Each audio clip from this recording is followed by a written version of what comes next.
खबर आपको देंगे। अक़वाम मुत्तहिदा की रिपोर्ट में अफगानिस्तान में फितनतुल खवारिज और अलकायदा की मौजूदगी के नाकाबिल तरदीद शवाहिद सामने आ गए हैं। UN सिक्योरिटी काउंसिल को पेश की गई रिपोर्ट में अफगानिस्तान में दहशतगर्दों की मौजूदगी पर तशवीश का इजहार भी किया गया है।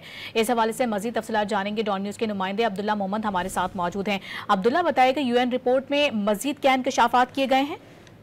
जी बिल्कुल, चूंकि पाकिस्तान और अफगानिस्तान के दरमियान कशीदगी में इजाफा हुआ और इसके साथ साथ अफगानिस्तान से पाकिस्तान में मुसलसल दहशतगर्दी हो रही है। फितनतुल खवारिज के जो दहशतगर्द है वो मुसलसल पाकिस्तान में दरअंदाजी और दहशतगर्दी करते हैं। तो अक़वाम मुत्तहिदा की रिपोर्ट में अफगानिस्तान में फितनतुल खवारिज और अलकायदा की मौजूदगी के नाकाबिल तरदीद शवाहिद जो है वो मंजर आम पर आ गए। अक़वाम मुत्तहिदा सिक्योरिटी काउंसिल को पेश की गई जुलाई रिपोर्ट में अफगानिस्तान में दहशतगर्दों की मौजूदगी पर तशवीश का इजहार किया गया है।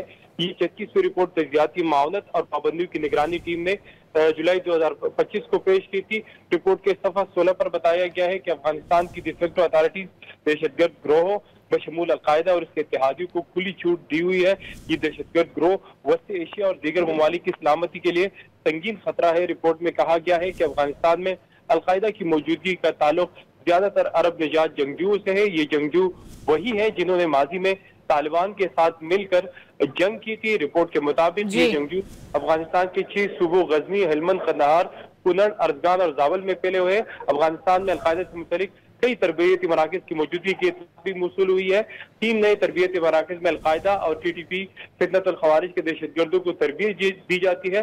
रिपोर्ट के पैराग्राफ 19 में कहा गया है कि TTP के पास तकरीबन 6000 जंगजू मौजूद है। उनके पास उनके मुख्तलिफ किस्म के हथियार तक रसाई भी हासिल है। इन हथियारों की दस्तियाबी ने उसके हमलों की हलाकत तेजी में मजीद इजाफा कर दिया है। खित्ते के पायदार अमन और इलाकाई सलामती के लिए जरूरी है कि दहशतगर्दों की सहूलियतकारी का खला कम किया जाए।